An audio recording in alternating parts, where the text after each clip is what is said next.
battling to do there to get back past him and then catch up with Jack. And I felt during the GP bit, you know, that bit I was gaining on him a lot, and then I did make a little mistake towards the end, and then my pace just dropped off after that. I knew it was going to be a lot of work to catch him back up, so I just thought, well, see if he makes a mistake. He didn't really make many mistakes, so couldn't get past. Another race still to come though. You've got front running pace. What's it going to take to get onto the top step, do you think? I think my big thing is to get a good start. I don't seem to be able to get it off the line as well as these other boys, but if I can do that and get ahead at the start, hopefully I'm on the front row again for the next race. I'm not too sure, but it's lap times in this race, so we'll find out in a minute. Well, best of luck with that. Congrats on the second place though to Jason. Now Jack Dwayne came home in third place, and Jack is giving his car a bit of attention. All good at the end of that one, mate? Yeah, there's nothing wrong with it. I think it was just me. They lit up off the start, and I got sort of stuck down in the 80s. Ground doing similar lap times, so I think they're quite confident today. You hope we wait for a mistake. I think the problem is that we're getting further and further away into the distance, so if we make a mistake, I'm not going to be there anyway. So yeah, I can't really fault my car. It's got to be me today. I like the honesty, it's refreshing that. So congratulations on the podium. Now, I do very quickly want to have a chat with our provisional Class A champion, Chris Lawrence, who came home victorious in Class A. Well, we think you've done enough for the title. If you have, that was the perfect way to go about it, but not an easy win, was it? Nah, I thought Ollie had got me on that one, but I just didn't give up. I wanted to go out with a win, really. I didn't want to sit there behind in second. So yeah, I think we pressurised him into some mistakes and then just picked the pieces up, really. Having got the lead though, defending around here is not easy to do, is it? You defend into one corner, it loses your momentum. You did really well to keep the door closed. Yeah, I soon regretted it once I was in front, so I had my mirrors full for a lap or two. So no, it was all right in the end. Just had to keep my head on, really, and just keep cool. Been such a strong season for you though. You must be so happy now to more or less have got this wrapped up. 13 races, 13 podiums, so I can't complain at all. Fantastic stuff. Congratulations then to Chris Lawrence. So that is our first Clio action of the weekend done. The Tequila Roadsports Series drivers, though, are already starting to make their way out onto the circuit for their 45-minute pit stop race. Let's head back up to the box with Ian and Josh.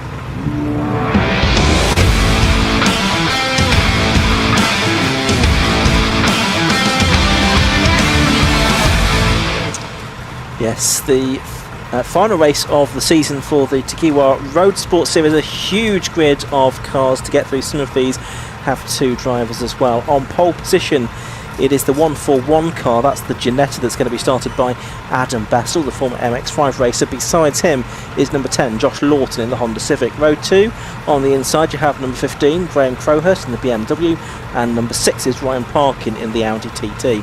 On row 3, on the inside you have the 211 car of Giles Kirk, and the 92 car, that's Andrew Rath starting the Seat.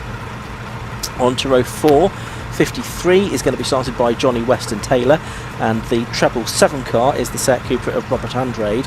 Row 5 is number 46, which is George Wright starting that car. 37 besides him is Danton Sylvester in the Honda Civic. Row 6 on the inside is number 89 Scott Parkin in the TDI Golf. 117 is Martin Gadsby in the BMW Compact. On the 7th row it's 14 and 222 John Munday, and the 222 car being started by Paul Browse. Row 8 is 72 and 67 Leon Pegg starting in the Audi TT, replacing John Morsley, and 67 is the car of Lloyd Schaefer. Row 9 on the inside is number 8, which is Matthew Tidmarsh in the Ginetta. 18 is Sam Redrock in the BMW. Row 10 on the inside it's 34, that is Martin Gambling in the Lotus. Saranga Sotishvihari number 182 is beside him on the grid. Row 11 has number 76, which is Michael Down, is Porsche Boxster, and the 21 Golf Mark 5 of Josh Johnson. The Corsa of number 56, James Birch, lines up on the inside of row 12, besides the Honda Civic Type R of number 95, Samuel Dennis, who we've already seen out today. On row 13, it's 23 and 3. 23, Matt Creed in the Clio. 3 is Ben McCauley's Lotus. On the 14th row, it's the 116 car of James Alford, that's a Honda, and the 101 Ginetta of Rob Fennick. Row 15, you have the 32 car, that is Mike Rayner's Lotus, and the 176 car, Gareth Pywell, starting the BMW 318IS. Row 16, you have the 80 BMW Z3 of David Aspden, and the 11 Graham Tilley Mazda MX-5. Row 17, 316 Ivan Mayers in the BMW Compact, and 13 is the Nissan Almera, started by Stephen Cogswell on this occasion. Row 18, you have number 70, which is the John Magic Jones BMW, and the 154 car, which is Matthew Fayers in the Ginetta. Row 19 is 341, which is Charles Jackson in the Jaguar XJ6, and 71 is Morgan Cleesby's Toyota MR2. Row 20, you have number 172, Lee Thornton in the Toyota GT86, and 78, Will Hunt, making his Roadsports debut in a BMW 318 Ti. Row 21, you've got the 114 car of George Whitehouse, and the 144 car of Sarah Hobson. 42 cars, and Josh, feel ready for the green flag lap. That's right, there's a couple of reserves still as well, so if any of those cars did have problems, we may still get up to that 42 grid maximum for this rolling start for the TDI Roadsports series. There's also cars with success penalties as well, so that could affect some of the front runners, but I think we'll come to that really as the race goes on, how that may affect them. But both our front row cars, or three of the top four actually, all with penalties. The best non-car penalty, Graham Crowhurst, who makes his Roadsports debut this season in his M3. He could win the BMW Car Club Championship tomorrow, but I think look into his options for next season, so he's out in Roadsports, and it'll be interesting to see how he gets on. But there's so much variety in this. The top 6 cars all come from different manufacturers. I think we've got Ginetta, Honda, BMW, Audi and Seat.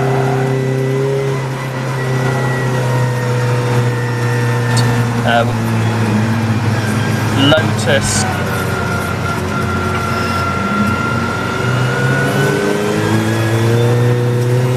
not far behind either, so some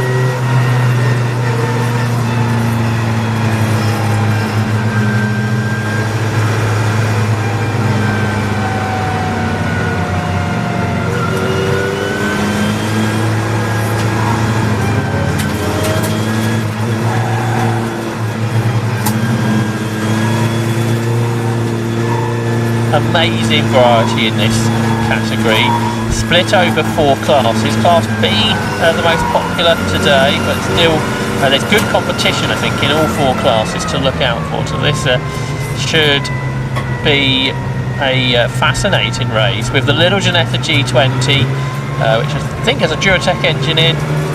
Being started by Adam Bessel. He started from this position at the last round as well at Brands Hatch, but unfortunately got involved in an incident on the first lap there. But last time out at Brands Hatch, it was Ryan Parkin who was the winner, and he starts on the 2nd row, I think, in the Audi. The other winners this season have been Mark Rice and Will Beach, Rob Baker, with Carl Swift and Bradley Burns and Dylan Britzer as well. So actually I think the only driver starting this race who has been a winner before is Ryan Parkin in the Audi TT on the 2nd row of the grid. Yeah, and it's going to be a 45-minute race. Pit stops between 15 and 30 minutes into the race. There have to be at least 60 seconds longer if you have either the success penalty or you're running a non-standard sequential gearbox, in which case you also have a 10-second penalty as well.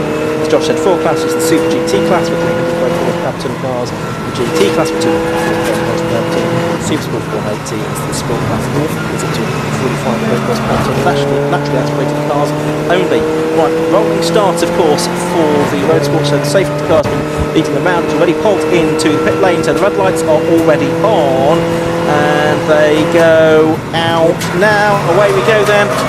It is a pretty even start from the 2 on the front row, Adam Bessel and Josh Lawton in the Honda, but it's Graham Crowhurst in the BMW that goes around the outside, and another BMW is off into the gravel. That's Paul Browse off at the first corner in the Stowmarket glass liveried car, and it's going to be the Honda of Josh Lawton that has the lead through the Craner curves. He's got ahead then of Adam Bessel in the little Ginetta. Graham Crowhurst is in third, and then it's the Audi in fourth position. A great variety of cars, Josh, you were saying, in this Tagiwa Roadsports series. That's right, and it's Josh Lawton that leads then in the supercharged 1994 EG Honda Civic. So great stuff there from Josh Lawton, who is really quick in this car, and he's trying to pull away early on then from Adam Bessel in the Ginetta. Lighter car, perhaps takes a little bit longer to get its tyres up to temperature.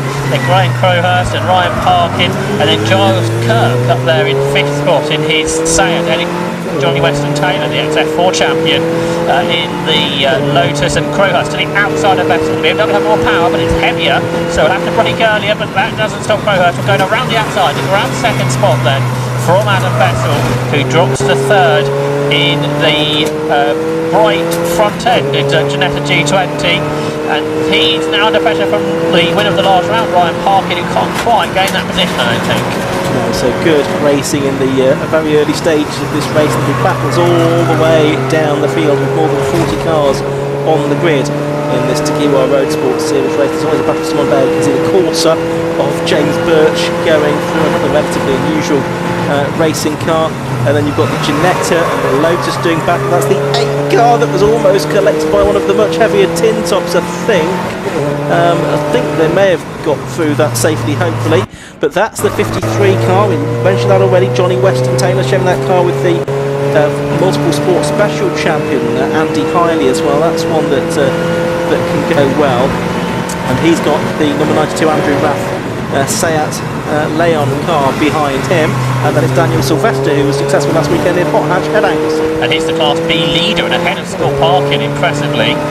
Little look back at the 777, which is the Robert Andrade Seat, the ex-Time Attack racer. But about a second is on, because Ryan Parkin's got past Adam Bessel, who's been losing positions in the opening lap or two of this race. And now the Parkin is third. He's going after Graham Crowhurst, but a long way out front is Josh Lawton. What a great effort from Josh, one of the oldest cars on the grid as well. So Crowhurst there in second, third is Parkin, fourth is Bessel. I wonder if we've had any show at the final hairpin. Well, I wonder if that was Matthew Tidmarsh, because it looked as if he was about to be collected. Did he come through? I don't think he did. Something like the top 20 odd positions at the end of the first lap, so possibly to get collected. All 42 though did continue, so I wonder if that was debris. Yeah, could have been some debris as a result of that. So here's Crowhurst in second position in that Art Car Tribute livery that he and his other half put on the car. Took them quite a long way to put that on in their garage. I think he told me earlier on in the year. He's in second. It's Ryan Parkin third. Adam Bessel is in fourth. Giles Kirk is in fifth place, and the Weston Taylor Lotus Elise is in sixth position. There further back you can see the 777 Bob Andrade's Cube 23 for the driver from Wolverhampton. He's just in behind, and there is the damage on the Tidmarsh car, the Ginetta G40 for the car that he shares with Chris Webster. And so possibly that did have a little coming together. And is that a problem there for Josh Johnson as well in the 21 Golf Mark 5? Bigger problem for the Audi TT. Johnson's got a bit of smoke. The TT's hardly moving. That's the 72 car, which for today is Leon Pegg and Will Beach's car. There it is, very slow down the Crane Coast. The Browns, the BMW was in the grab at the start. That has recovered to something like 23rd position after the second lap, just behind James Alford in his Honda Civic. Time pass, that makes its way up the hill, but here's about a second. That continues on between Graham Crowhurst and Ryan Parkin. Meanwhile, the first fine lap of the race, Josh Lawton, was a 1:40.4, which was 7 seconds quicker than these cars were going here when we were last here 5 or 6 seasons ago here. Yeah, that's right. A little while ago, the Roadsports were last here, and some really good cars out in this this series out of the championship series of races. The Tidmarsh car is for the pit lane after that damage it incurred earlier on. So there is our race leader, Josh Lawton. He was 2.2 seconds ahead at the end of lap 2. He's 3.2 seconds nearly ahead at the end of lap 3. Ahead of that man, Graham Crowhurst of the BMW M3. He, in turn, has got Ryan Parkin in the Audi TT TDI right behind him. He's not racing this weekend. As Parkin challenging the second then on Graham Crowhurst. Crowhurst in this replica livery of the Jet Koons art BMW Le Mans car from 15 years or so ago. And Ryan Parkin chasing him down. Crowhurst telling me at the last BMW meeting that he's looking. Lost the BMW meeting that he's looking to do something perhaps a bit different. Like Roadsports and Club Enduro, where he gets this Roadsports category is. So this is a bit of a taster to possibly moving on next season into something new. And a big dusty moment at Redgate corner there for one of the Janettas. Yeah, and that is the 154 car that has gone around. That's Matthew Fayers in the GT5, and he's the one from Barrow and Furness, going back into the race after that spin up at Redgate corner, the exit of Redgate corner. That last lap, Crowhurst was quicker than Lawson, so the lead came down to 2.6 seconds. And we weren't very much long left to get into traffic, I should think. It's the Class D battle, perhaps a bit further down the order. Ivan Mares, I think he's the leader of that class. Actually, some Class C cars around him. But Ivan Mares also, I think, with a 25-second success penalty, because he's won the two most recent races at Snetterton and at Brands Hatch. But they've all been passed by Sarah Hodgson, who I saw start from the pit lane, that Toyota. So she has gained more than 10 positions, I would say, from the start of the race. So perhaps somebody to look out for in Class C.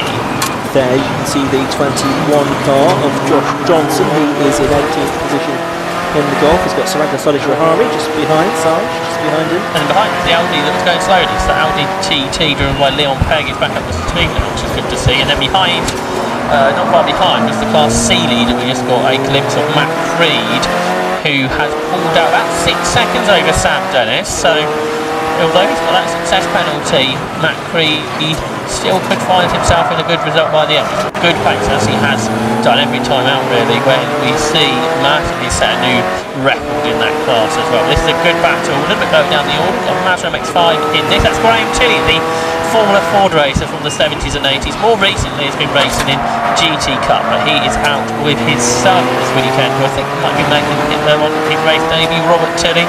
So good to have Graham out in it. Quite different, I should think, to the GT3 Mercedes that he races nowadays. Yeah, that's right. It's good to have Tilley's out with us here this weekend in this TDI Roadsports Series race. 6 minutes or so before the pit window opens. There is the little BMW Z3 of David Aspden, the Yorkshire driver. He's involved in a nice little battle there.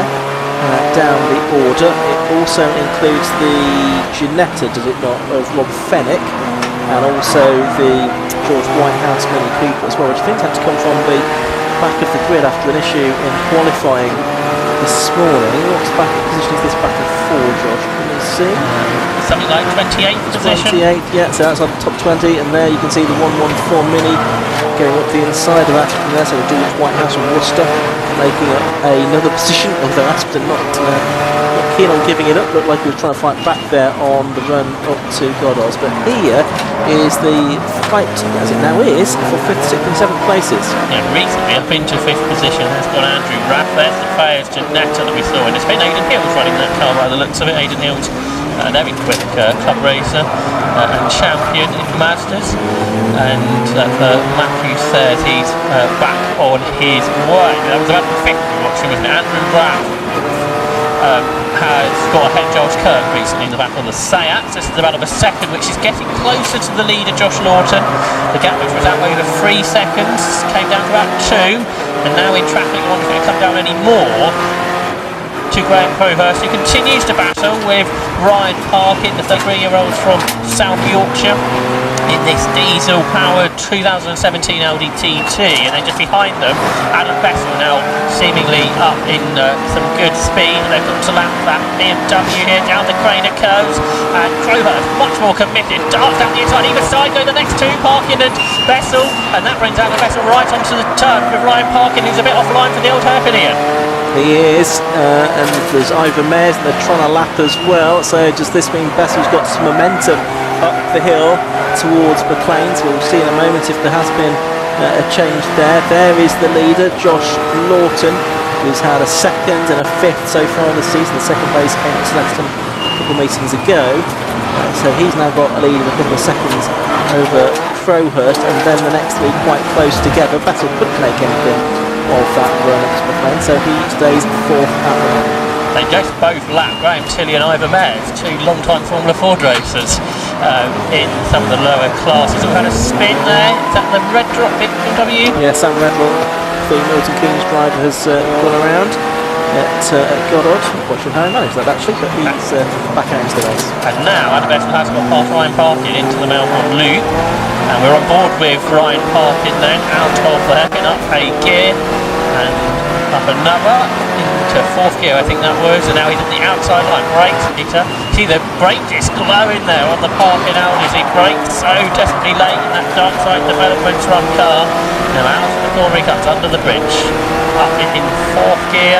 And I think it's got another gear before he gets to Redgate Corner. Bessel though defended very nearly a touch there as there's been more drama around the circuit. Yeah, and that's Mike Nash, isn't it? Number 48 in the BMW 330Ci. We saw him out in the Armed Forces race earlier on. Busy day for him today, and I'm afraid he's gone off the circuit there at Redgate. Yes, there's yellow flags down this part of the circuit, so particularly in traffic. Sort of troublesome really for the leaders. They have to abide to those yellow flag regulations. Hopefully Mike Nash will get back going. The Fairs Aidan Hill's run to Net also looks like it may have been in strife again. Green flag for the exit. I want to get another spin at Redgate where he spun earlier. So here's the leaders, all four leaders in shot, aren't they, with some back markers around them. So Lawton, Crowhurst, Bessel and Parkin now. We're not far away from the pit window opening as well. Great battle this is up front between four very different cars. You've got the car with the Ginetta G20, that takes it back a long way really, doesn't it? You've got the 90 Civic, you've got the 2000s BMW and the 2010s Audi. Great stuff. Yeah, no, fantastic. So you've got a separated 24 seconds at the start of the lap. They're about 20 seconds ahead then of Giles Kirk in fifth, who had got back ahead there of Andrew Rath's layout as well, so, with Russian Taylor and Lotus also ahead of Rath now. With these four so close, important to look at their pit stops as we see the sort of Rashari car off the road here. Yeah, that's part of, isn't it, between Melbourne and Goddard, so looks like it's just a mechanical issue for Sarge, I'm afraid, and he's out of the race therefore. So the only car of those four that doesn't have a pit stop penalty is Graham Crowhurst. Lawton's got 5 seconds, the Ginetti's got 10, the best of the Livery car, and then Parkin's got 15. Suffer a success penalty, suffer a sequential gearbox. But that does mean those pit stops are going to be absolutely critical, aren't they, to the race, whether the drivers and teams can get their pit stops as close to that minimum time as possible. That's right. It's important that the pit lane works too carefully. Oh, the Ginetti's slow in. It is. That's a shame. Is that terminal, or is he going to get back up to speed? We'll see there. Well, it's still there now, isn't it? So was that an intermittent issue, or is that something that's a sign of something that's going to be a terminal issue for Bessel and Livesley? I wonder if they make an early stop. The pit window will be open when they get to the pit lane, I think. Yeah, it will be. And that, if there is a small issue, a good chance just to check that out. That car has traditionally been a bit slower in the pit stop, so it's not easiest to get in and out of it. It's a very small cockpit. So we'll see how that goes, where the other three don't have to change drivers, do they? So they just go through the motions of the 60 seconds. Oh, it's Crowhurst on yellows, isn't it? That's why Crowhurst couldn't go past that slower mini. Very good driving though, wasn't it? Under yellow flags, everyone realised what was going on and abide by the rules as drivers should do. Absolutely right, good to see. We are now into the pit lane window being open because we have less than 30 minutes left on the clock, and there is a pit stop being undertaken. That's Stephen Cogswell in the Nissan Almera, handing over Daniel Cogswell. So that is just about as early a stop as you could make on the although they're already pushing it back out, so I'm just wondering if that was actually made before the 30-minute board was over. They had the car on the jack, so I wonder if the puncture or something, they changed the tyre. Yeah. So perhaps that wasn't the mandatory stop. Yeah, possibly because it was a little bit early, I think, if it was, unfortunately. So there's our race leader, and his lead 1.6 seconds at the beginning of the lap. No, advantage. Chatteris It's still there, but it's a lot more ground, hasn't it? It's now 6 seconds behind the leader, Adam Bester. just got a brief shot on the Toyota GT86. Good to see that out there. Just going through shot now, our Class B leader, Dan Sylvester, ahead of Scott Parkin and by a little way. So this is an excellent effort from Dan Sylvester because Scott Parkin has been so rapid in this car. He's won 3 of the races we've had as well, as the Western Taylor Lotus is slowing now. So the car that was running in inside the top 6 earlier on is slowing. Johnny Western Taylor, I'm afraid. But that's Scott Parkin I was just talking about. But Dan Sylvester will be delighted to have his Honda Civic up ahead of this car that's had so much success this season. It was brake problems for the number 13 car, the Cotswolds. That's why that was in a little bit early. Thanks to Andy McEwen for letting us know.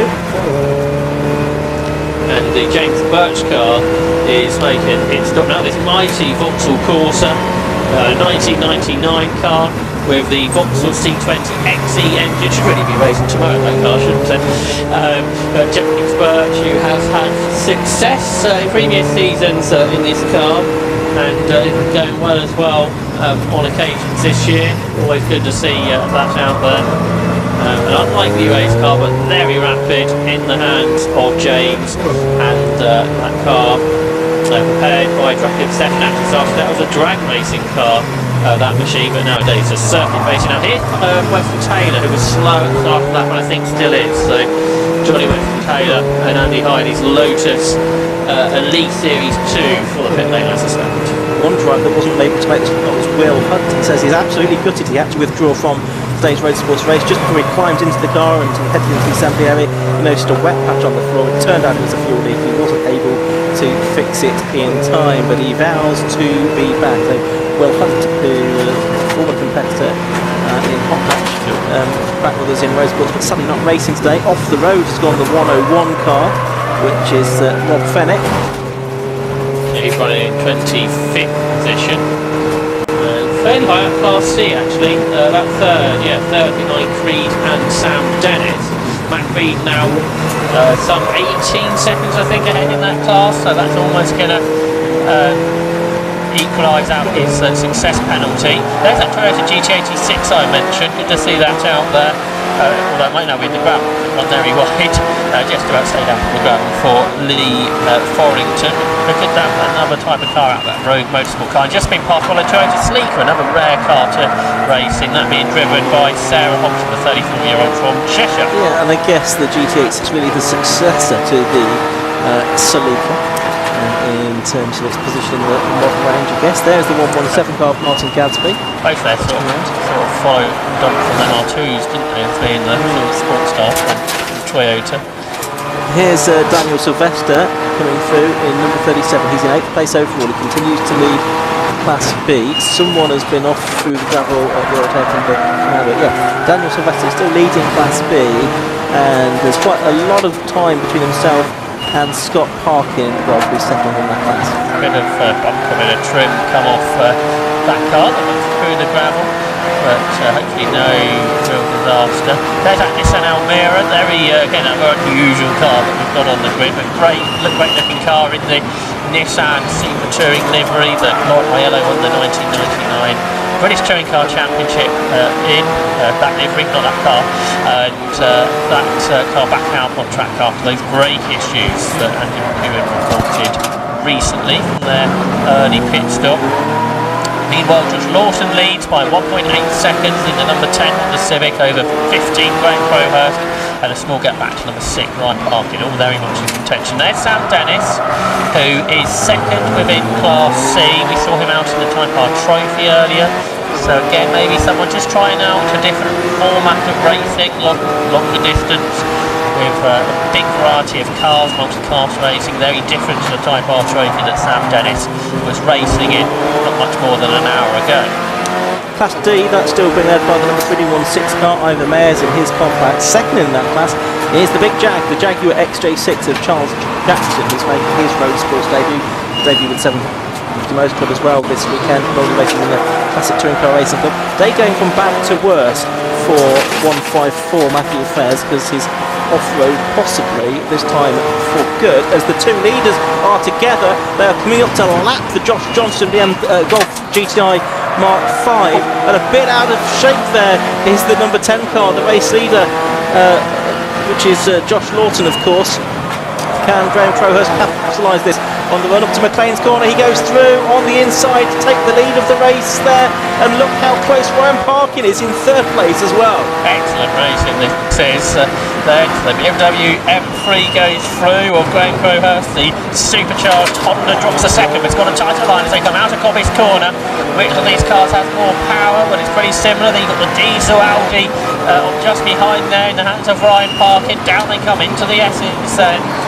As we said, they haven't got differing pit stop length to come, so that may split them up, and it's been a great first part of the race. That's why no one is pitting. They're enjoying this battle so much as they head up to the halfway distance, down into the Melbourne loop. Crowhurst is a little wide, you see, no, he's okay, I think, and he's grabbed the lead there, making use of that traffic where Lawton was a bit offline, a bit sideways, and that allowed Graham Crowhurst to challenge. Ryan Parkin just behind, right in it. Are any of them going to pit at this stage halfway through the race? Yes. They are, and it's Crowhurst who's just got the lead. Probably goes into the pits. Yes, there won't be credited to the leader just yet. No, he won't. Andy McEwen is down in the pit lane. Let's see who he's got to talk to in his TDI Roadsports race. Well, action out on the track, lots of action in the pit lane as well. The pit window well and truly open, driver changes taking place, and Paul Browse has just jumped out of the 222 BMW. Paul, looked like a lively opening stint for you there. Talk us through it. Went down the outside at turn 1, went to use the brakes, nothing there, so decided to floor it and go through the gravel. Took a while to get the places all back, but we got it back before the break, so we're making places up now. So we should go forward, I would have thought. And the car felt okay after that, no damage done? No damage, just a lot of gravel and a bit of bumpy ride. I mean, it's one of them things. It's an old car with old brakes. Looks like a fantastic car to drive though, and on this new grippy Donington Park circuit you can really stretch its legs. Yeah, I mean, we haven't got good tyres on, but it felt quite grippy, and I mean, we were going around the outside of some there, and it felt really good. So it'd be good for tomorrow with some good tyres on. Yeah, I'm looking forward to that.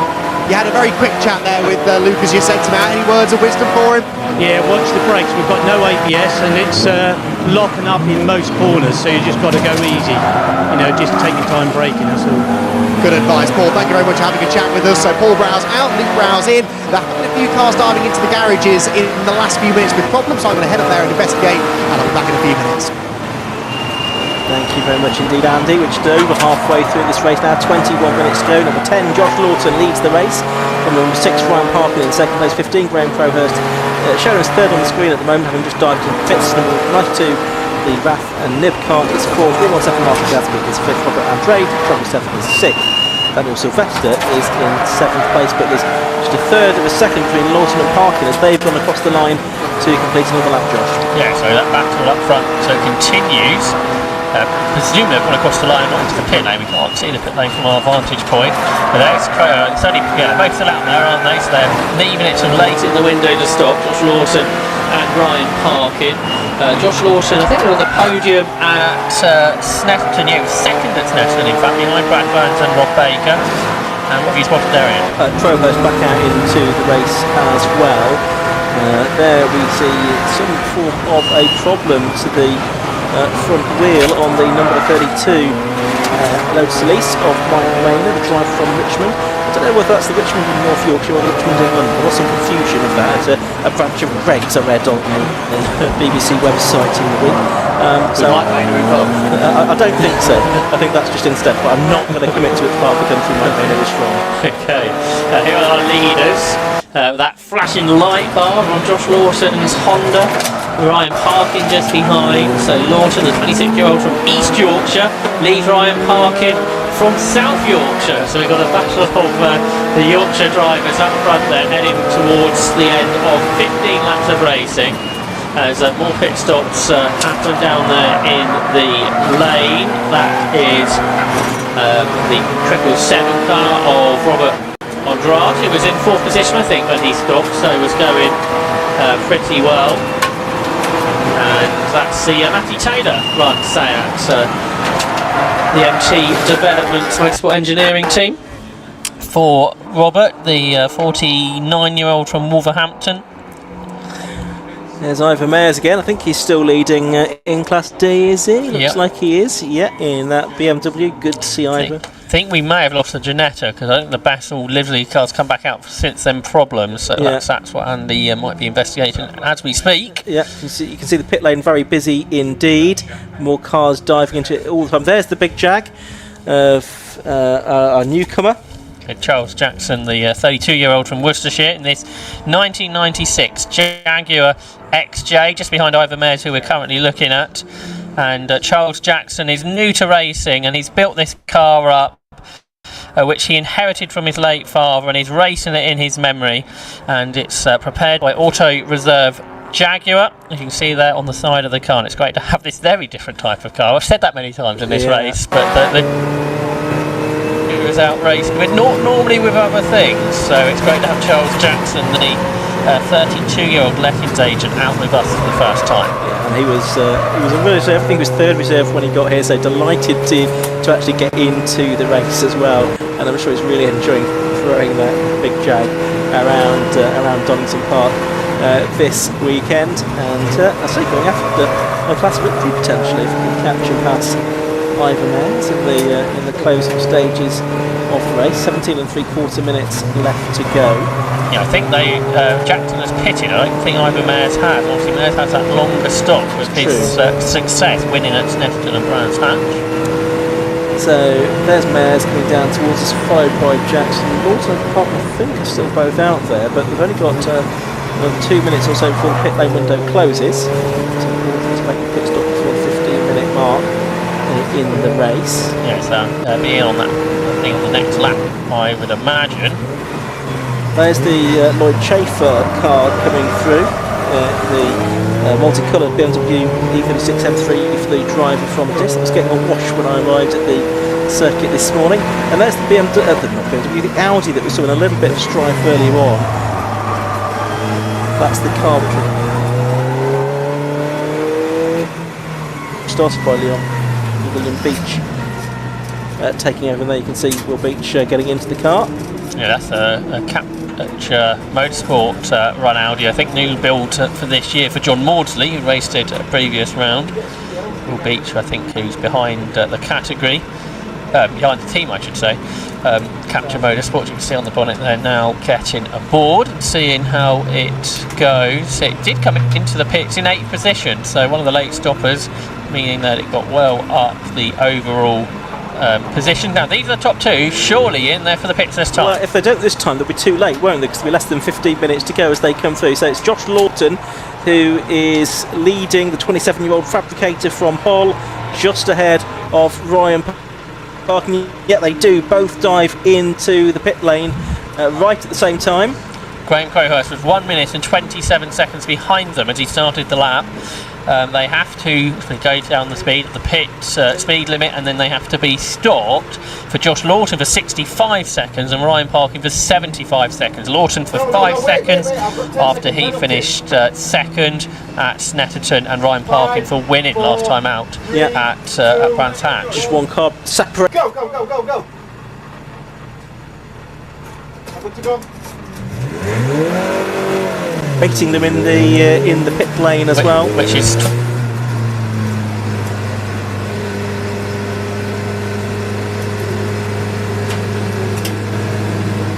brother Scott Parkin. Yeah, absolutely. Both Parkin brothers, the Darkside Developments guys, in at the same moment. Drink of water there for Ryan Parkin during the course of the 75-second pit stop.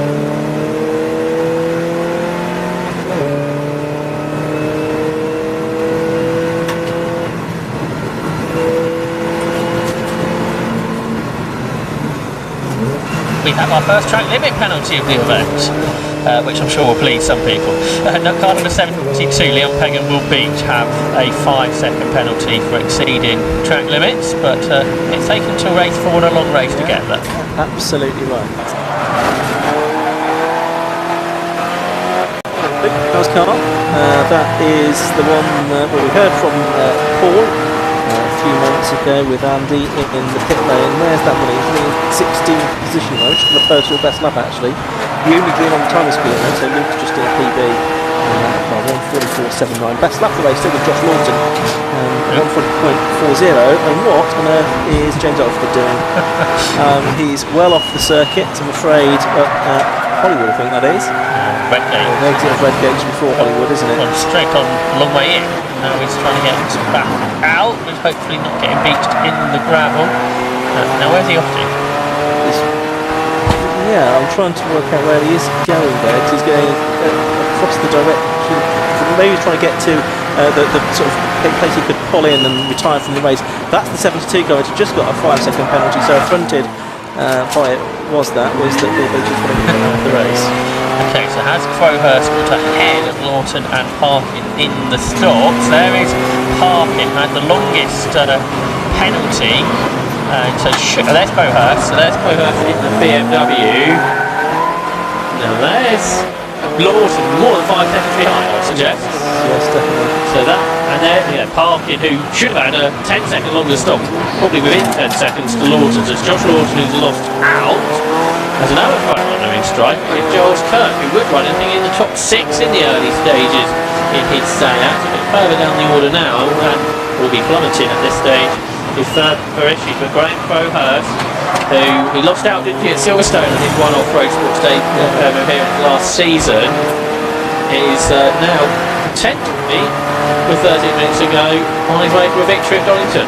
Yeah, so pit stops have worked out well for him. He gave a little wave to Lloyd Schaefer there, who he was lapping. I don't know if that's just because he's not a BMW driver and waving to a fellow BMW driver, but showing his thanks for making it relatively easy for him to get through his able to lap that Todd Jackson Jaguar now, and also the number 71 MR2 Roadster with Morgan Cleesby.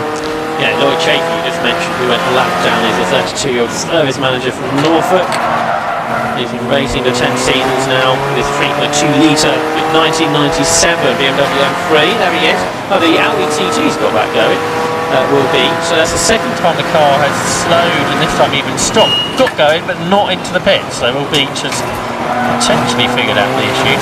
The 211 car, Giles Kirk, that's been having gearbox problems. The car's jumping into neutral, which might explain its demise. And also the other car, or one of the other cars it's driven, has been the Johnny Weston Taylor and the Highly Lotus Elise. That was overheating. It had to take the grass early on to avoid some of the cars, and showing some grass has caused that car to start overheating.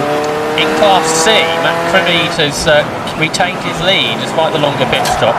Sam Day, little rundown. Ivan Mays has held on. He is about 10 seconds ahead of Charles Jackson with the Cleesby Toyota in third. Okay, the gap for the lead was 11 seconds at the start of the previous lap. We've got Josh Lawton, which has been across the line now, complete lap number 19. And the gap, which was 11 seconds, has come down to 10.19 seconds, but he would need to close faster than that with Josh in the Honda Civic to win this race. Looking forward for Graham Crowhurst. There's another 6 seconds or so between Lawton and Parkin, although that did come down by 6 tenths on the last lap.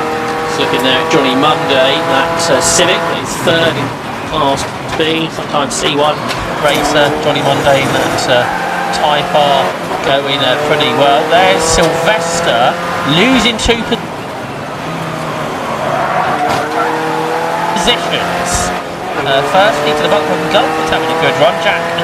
George Wright, Jack Wright at the wheel at the moment, and Robert Andrade as well. They're both Class A cars, but they have just passed Dan Sylvester, who they were behind at the start of the lap. But yeah, this is the best we've seen from the Gulf, isn't it? The Wright brothers have raced in Track Day Trophy in the past, but seemingly don't remember them being this high up in their first season in Roadsports. That's good to see. I should say the Wright brothers are really taking off this season. You've got the 7 car right behind them though, so that's very close. They're coming up to lap number 11, which I think will now be Robert Tilley in the Mazda MX-5. Oh, the 72 car's back into the race as well. Notice the 34 Lotus's Martin Gambling. We've not really mentioned him really during the course of this race so far, from the BMW compact racer, low cost racer, sports specials racers, and lots of racing in different categories with the 750 motor club down the years. 14th he's running, and I think 5th in Class B, and a new car I think to him this, so that's so good to see. He is ahead of, I think he's just lapped 32 Mike Rayner, who's in 23rd spot with 9 minutes of the race to go. The Ginetta, the Bessel and Livery car, who was wondering what the issue was there, that's also gearbox issues, I'm afraid. That could be fixed for tomorrow. They due to be out in Club Enduro, so that would explain why the car slowed, not being able to go up a gear at that point, and that problem was not bad enough. The car has been parked. Greg Crowhurst there, he's about to lap the car in 9th position, so he's about to lap Scott Parkin. And he leads still by 10 seconds. He gets to the personal best last time, Crowhurst, to 1 minute 40.46, but potential issue for someone else. You know, the black flag is being hung out for somebody. I'm not sure tell them what they need to do it for the private course. We can't see who that board is being shown at the moment. So there is, although there is possibly a pit lane speeding penalty could be for that, I guess. Sylvester's lead over Parkin in Class B came down to 6 seconds. It was 3 seconds slower in that last lap. We saw him lose those 2 positions in the race. And this car that's not used to doing this length of race, I wonder how that's going for Sylvester. We'll have to pick up on that in a few moments' time. But there he is. Now that was 6 seconds at the start of the lap to Scott Parkin. And as they come up across the line, the gap is now 3.5 seconds. That's again a big gain for Scott Parkin, and he has set the fastest lap in Class B as well now, 1 minute 44.8, and the potential battle then in the final stages for a class win there. That's right, so we'll keep an eye on that in the remaining 7 minutes of the race. Has just been lapped by the looks of it as well. That's not good. By the race leader. There is the 89 car, which is a little bit on the sideways side of things, which is Scott Parkin, who is the one chasing after him. Yeah, he had 2 wheels on the grass going into the old hairpin, and that's put him sideways. Not ideal when you're trying to chase down a class leader. I think he has lost time as a result of that, hasn't he? The gap looks to have gone out from what it was at the start of the lap, which is past Mike Nash. Also just behind as well as Sam Redrup, who's still had a spin at Goddard's in the earlier stages of the race. 6 minutes or so to go now. So only a handful more laps for Scott Parkin to try and close in 3.5 seconds on Daniel Sylvester.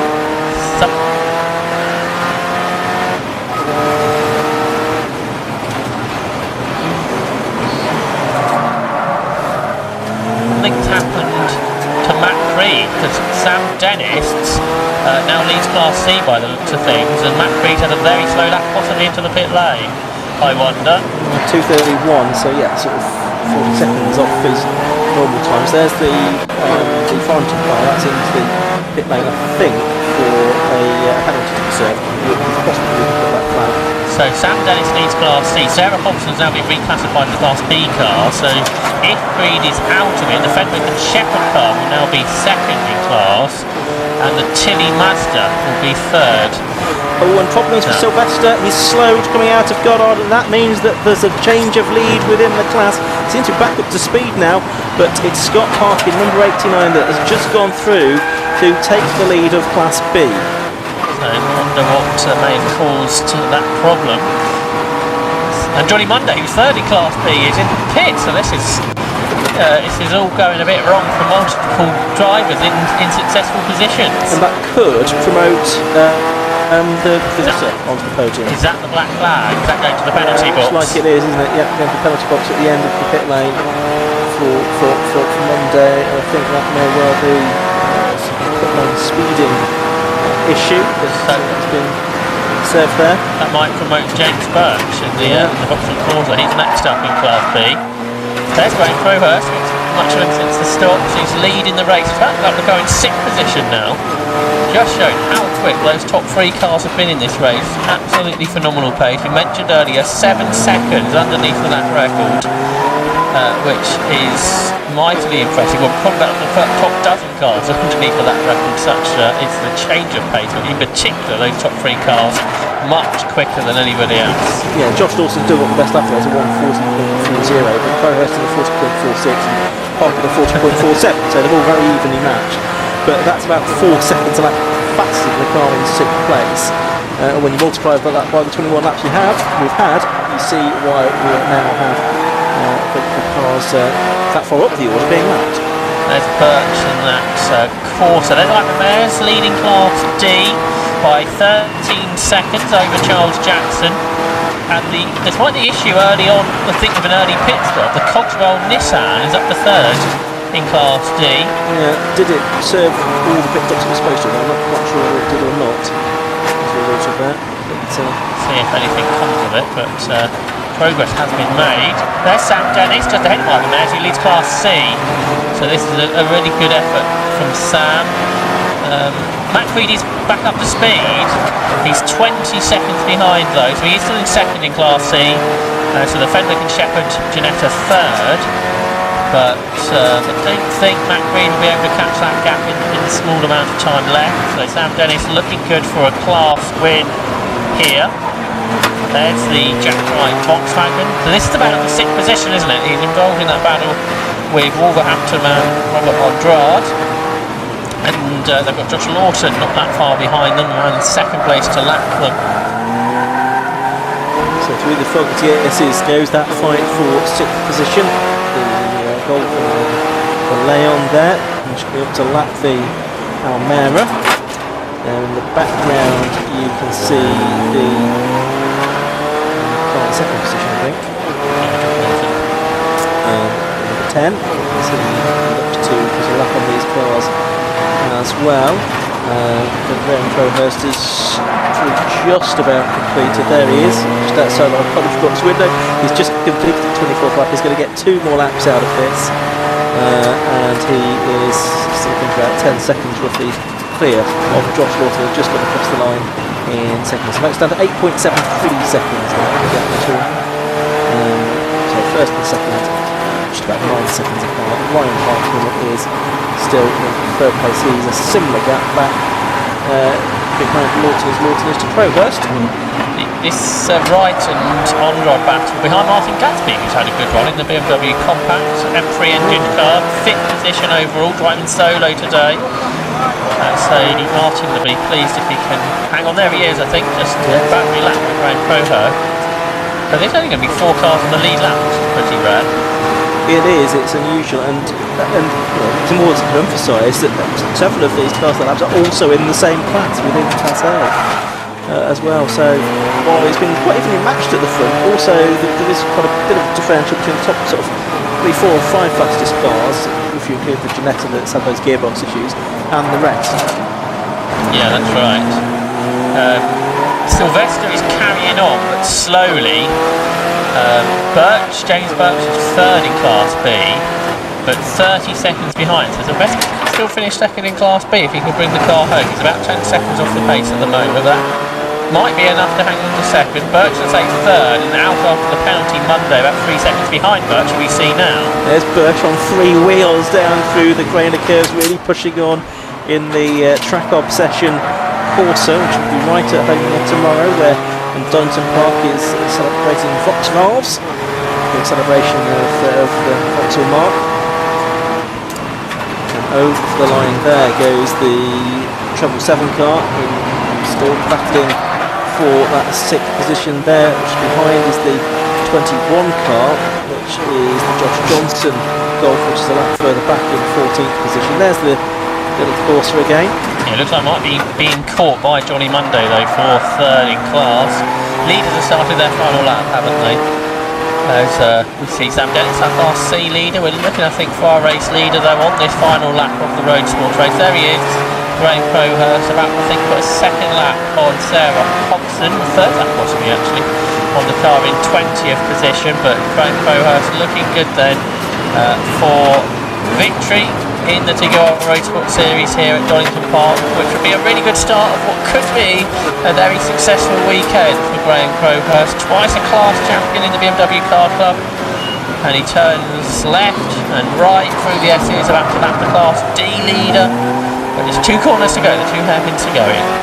That's right, and Graham Crowhurst then, I think he was keen to get a win under his belt in the TDI Roadsports Series during the course of the season, and it looks like he's going to do it. One more corner to go now for Graham Crowhurst. Tomorrow he'll be trying to wrap up the BMW Car Cup Racing Championship title, although that's not going to be easy for him, but he comes out of the final corner now. Checkered flag is out, and it is way to a very delight indeed. Graham Crowhurst, he bangs the roof of the car in celebration. He takes the win. Ivan Mayers has gone through as the Class D winner, and we just saw Josh Slaughter about to go into shot to take second place in the Honda, having led for a little while. Ryan Parkin it is that takes third. Matt Creed comes through. He's flashing his lights. Where did he Second. in the end? Second within Class C. And then the question was, who's going to be third in Class C? There's our Class B winner, and that is Scott Parkin in 8th place overall. Janetta got back out right at the end. He's only done 3 laps. The Webster and Jidmarsh car patched up. A little bit of preparation for tomorrow, hoping that car's all in one place. So, Candan Sylvester, we've got a mini off on the last lap. That's the White House car, is it? Yeah, I think so. Towards White House. Well, yeah, see if Sylvester hangs on the second in class. He was 8 seconds ahead of James Birch going on to the last lap, much slower, with Johnny Monday behind. So second in Class B could be something to look out for, probably coming across the line in a few moments' time. See if it's Sylvester, Birch or Monday. I think it could be any of the 3 of them here coming through in a minute or two. Yeah, It's James Birch. Yeah, he's ahead of Monday, so he takes the podium position in Class C. There's Sylvester falling behind both of them on that last lap. He has, and so where does that leave him in Class? That's fourth in the end. Fourth in the end. Yeah. So behind Birch and Monday, Scott Parkin, of course, taking the Class B win.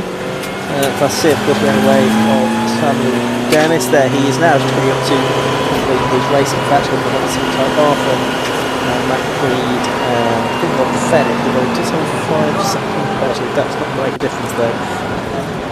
Tagiwa Roadsports Series race, and we will see if we can bring you a rundown on the results from that one. Certainly it was a win for number 15 Graham Crowhurst. 26 laps he completed, and he did so 10.18 seconds ahead of number 10 Josh Law in second place. Third was number 6 Ryan Parkin. Fourth number 92 Phil Neb Andrew Ram.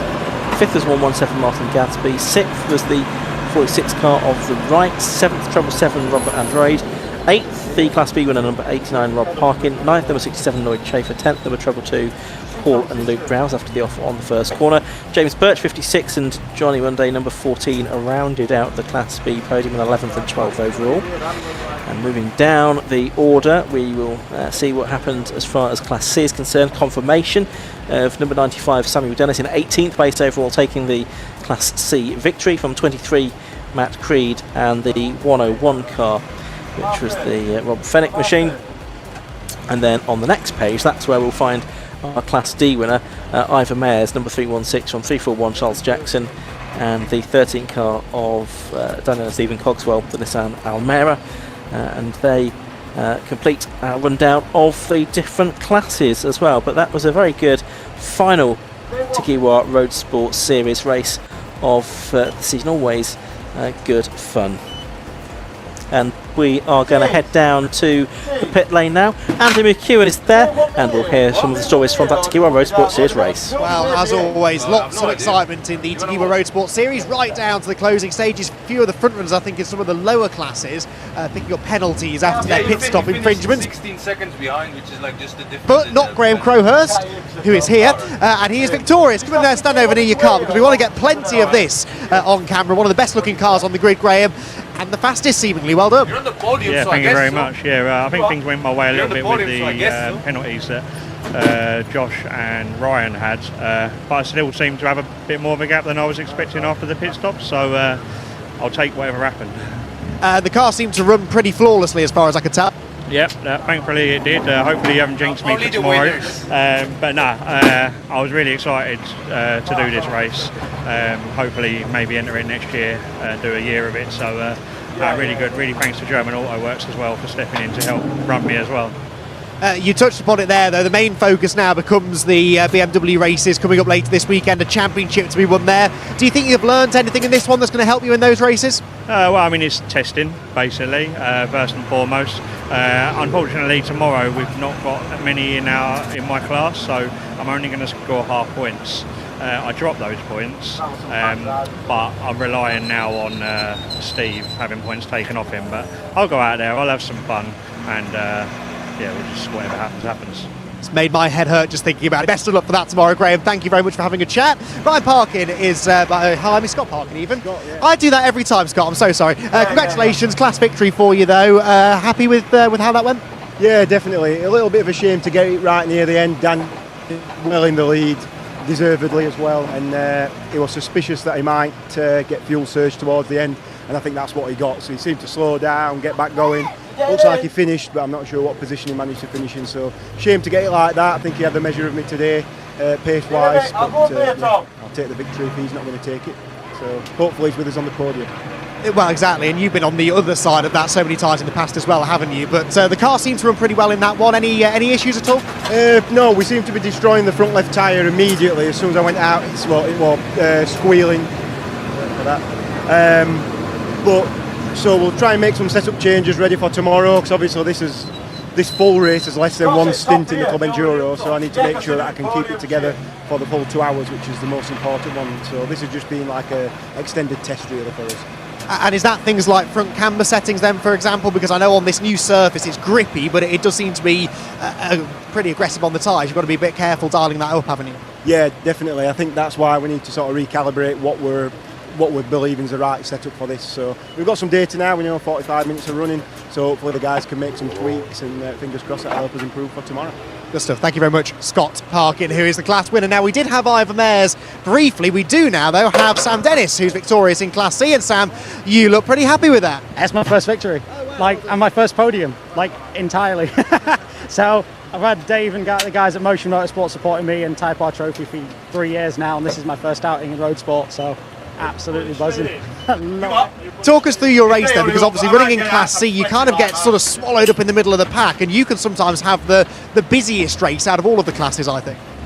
Potentially, it was quite clear. I found I was in quite a lot of clean tracks, so onside just settled into my race and just did my own thing.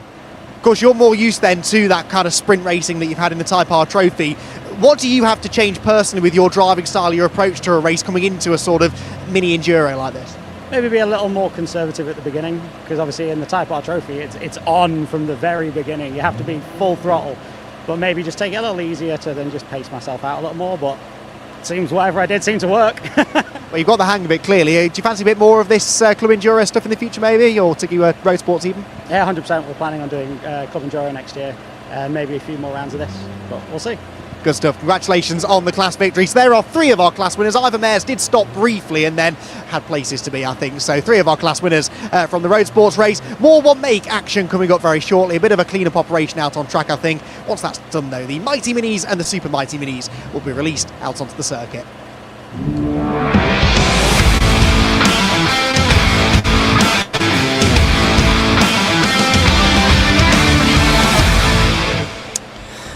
And so we head towards rounds 11 and 12 now.